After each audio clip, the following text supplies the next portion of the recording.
আসসালামু আলাইকুম। এটিএম এগ্রোর পক্ষ থেকে সবাইকে জানাই আন্তরিক শুভেচ্ছা। আশা করি সবাই ভালো আছেন। ভিউয়ার্স, কিভাবে একদম ছোট থেকে আপনি উদ্যোগ নিয়ে বড় ধরনের উদ্যোক্তা হতে পারবেন সেই বিষয় নিয়ে আজকে আপনাদের সাথে কথা বলবো ইনশাআল্লাহ। আপনি যদি আমার চ্যানেলে নতুন হয়ে থাকেন তাহলে চ্যানেলটি সাবস্ক্রাইব করে পাশে থাকবেন। ভিউয়ার্স, এখানে দেখেন আমার একটা মুরগি এখানে 15টা ডিম দিয়ে বসাইছিলাম। এর মধ্যে 11টা বাচ্চা ফুটে আসছে। এখন আপনি যদি একদম ছোট থেকে উদ্যোগ নিতে চান তাহলে আপনি একটা বা দুইটা মুরগি দিয়েও শুরু করতে পারেন। একটা দুইটা মুরগি কেনা কিন্তু আহামরি তেমন কিছু নয়। আপনি একটা দুইটা মুরগি কিনে এরকম যদি বাচ্চা ফোটান, ডিম পাড়া মুরগি দেখে কিনবেন। বড় ধরনের মুরগি দেখে কিনলে তাহলে দেখা যাবে যে খুব তাড়াতাড়ি ডিমে আসবে। এরকম মুরগি যদি আপনি কেনেন সেক্ষেত্রে অল্প দিনের ডিম যদি পান, বাচ্চা ফোটাইলে এখন এই 11টা বাচ্চা যদি এখান থেকে যদি আমার 8টা বাচ্চাও টিকে তাহলে দেখা যাবে যে একদম এই বাচ্চাগুলা 5 মাসের মধ্যে, সর্বোচ্চ 5 মাসের মধ্যে এগুলো ডিমে চলে আসবে। এখন 8টা মুরগির মধ্যে যদি আমার যদি 6টাও যদি মুরগি হয়, 2টা যদি মোরগ হয়, বা 4টাও যদি মুরগি হয় আর 4টা যদি মোরগ হয়, তাহলে 4টা মুরগি থেকে দেখা যাবে যে আপনি খুব তাড়াতাড়ি একদম অল্প কিছু দিনের মধ্যেই দেখা যাবে অনেকগুলো বাচ্চা পেয়ে যাবেন।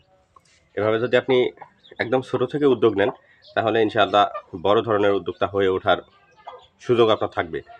আপনাকে যে একবারে বড় ধরনের উদ্যোগ নিতে হবে, অনেকগুলো টাকা খরচ করে যে আপনাকে মুরগি কিনতে হবে, বা 2-4 লাখ টাকা খরচ করে আপনি ঘর তুলবেন, মুরগি উঠাবেন, এরকম অবস্থায় কখনোই আপনি সফল হতে পারবেন না, আমি মনে করি যেটা। এই জন্যে যখনই আপনি মুরগি পালনের উদ্যোগ নেবেন তখন আমি মনে করি, বা যে কোনো সেক্টরেই যান না কেন, আপনাকে অল্প দিয়ে শুরু করতে হবে। আর বিশেষ করে মুরগিটা খুবই সুবিধাজনক যে এটার অল্প দিনেই বাচ্চা পাওয়া যায়, আর বাচ্চা হইলে অনেকগুলো বাচ্চা হয়। এই মুরগিটা যদি 20টা ডিম দিয়ে বসাইতে পারতাম তাহলে দেখা যাইত যে এখান থেকে আমি সর্বনিম্ন হইলেও 15টা বাচ্চা পাইতাম। আর একটু ঝামেলার কারণেই বাচ্চাগুলো এদিক সেদিক হয়ে গেছে। অবশ্য 15টা থেকে 14টা ডিম ভালো ছিল, 14টা বাচ্চাই পাইতাম, কিন্তু একটু উল্টাপাল্টা হওয়ার কারণে অন্য একটা মুরগির ডিম পরবর্তীতে বসানো হয়েছে এটার কাছে। ওই মুরগিটা এই মুরগির এখানে গিয়ে ডিম পারছিল, যার কারণে ওই ডিমগুলোতে একটু সমস্যা হয়ে গেছে। ওই ডিমগুলো থেকে আজকে বাচ্চা বের হয়েছে, ওইটা আরেকটা মুরগির নিচে বসানো হয়েছে, ওখান থেকে আজকে বাচ্চা বের হয়েছে। এজন্যে আপনারা যদি দেশি মুরগি পালন করতে চান তাহলে দেশি মুরগি পালনের সুবিধা হচ্ছে এরকমটা যে আপনি অল্প পুঁজিতেই বড় ধরনের উদ্যোক্তা হয়ে ওঠার সুবিধা থাকে। এছাড়া আপনার বাচ্চার ভ্যাকসিনেশনের ব্যবস্থা, আপনি অল্প খরচে রানীক্ষেতের ভ্যাকসিন, গাম্বুরো ভ্যাকসিন আপনি পশু হাসপাতালে পেয়ে যাবেন।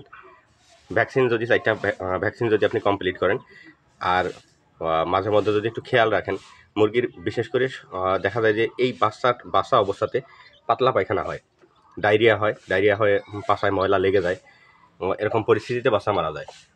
তো ডায়রিয়ার জন্য আপনারা খাওয়াবেন হচ্ছে ডায়রোভেট পাউডারটা যদি খাওয়ান তাহলে দেখা যাবে যে ডায়রিয়াটা হবে না। আর আরেকটা হচ্ছে বাচ্চা বেশিরভাগই দেখা যায় যে ঝিমাইতে বাচ্চা মারা যায়। এখন ঝিমানোর পেছনে বেশ কয়েকটা কারণ থাকে। যেমন মনে করেন যে ঠান্ডা যদি লাগে, কখনো সর্দি লাগার কারণে মুরগি ঝিমায়, বা সর্দির কারণে জ্বর এসে যায়, জ্বরের কারণে মুরগি ঝিমায়। এরপর হচ্ছে পাতলা পায়খানায়ও বাচ্চা ঝিমায়। এছাড়া রক্ত আমাশয় যদি হয়, দেখা যায় যে এইগুলা বাচ্চার 15 থেকে 20 দিনের মধ্যেই রক্ত আমাশয় হয়ে যায়। আর রক্ত আমাশয়ের কারণে বাচ্চার ঝিমানো শুরু করে, আর ঝিমানো যখন শুরু করে তখনই বাচ্চা মরা শুরু হয়ে যায়, বা বিভিন্ন কারণে দেখা যায় যে বাচ্চার জ্বর আসে। যে কোনো রোগ হোক না কেন, ওই রোগের থেকেই বাচ্চার ঝিমানো শুরু হয় এবং জ্বর শুরু হয়। আর জ্বর হইলে একদিন না খাইলেই বাচ্চা মারা যায় বা মুরগি মারা যায়। এজন্য আপনারা অবশ্যই খেয়াল রাখবেন যে যদি কখনো দেখেন যে আপনার মুরগির রক্ত আমাশয় হয়েছে, পায়খানার সাথে রক্ত দেখা যায়, তাহলে আপনি বাচ্চাগুলোকে 15 থেকে 20 দিনের মধ্যে একটা রক্ত আমাশয়ের ডোজ করে নেবেন। অ্যাম্পোরোল ইপিভেট আর রেনাকে, এই 2টা ওষুধ যদি আপনি বাচ্চার ব্যবহার করেন 15 থেকে 20 দিনে, এর মধ্যে 3 দিন এই ওষুধটা ব্যবহার করবেন, তাহলে ইনশাল্লাহ রক্ত আমাশয়টা ঠিক হয়ে যাবে। আর আপনার যেগুলা সমস্যা, এই যে বললাম যে সর্দি, তারপর জ্বর, পাতলা পায়খানা, সর্দির জন্য আপনি মাইক্রোনিট খাওয়াইতে পারেন, মাইক্রোনিট অ্যান্টিবায়োটিকের কাজ করে। এছাড়া এর সাথে আপনি ডাইরোভেট জ্বরের জন্য ফার্স্ট এড দিতে পারেন। এগুলা অল্প কিছু ওষুধ যদি আপনি ব্যবহার করেন তাহলেই বাচ্চা মারা যাবে না ইনশাআল্লাহ। এভাবেই আপনি আপনার বাচ্চাগুলোকে সুস্থ রাখতে পারবেন।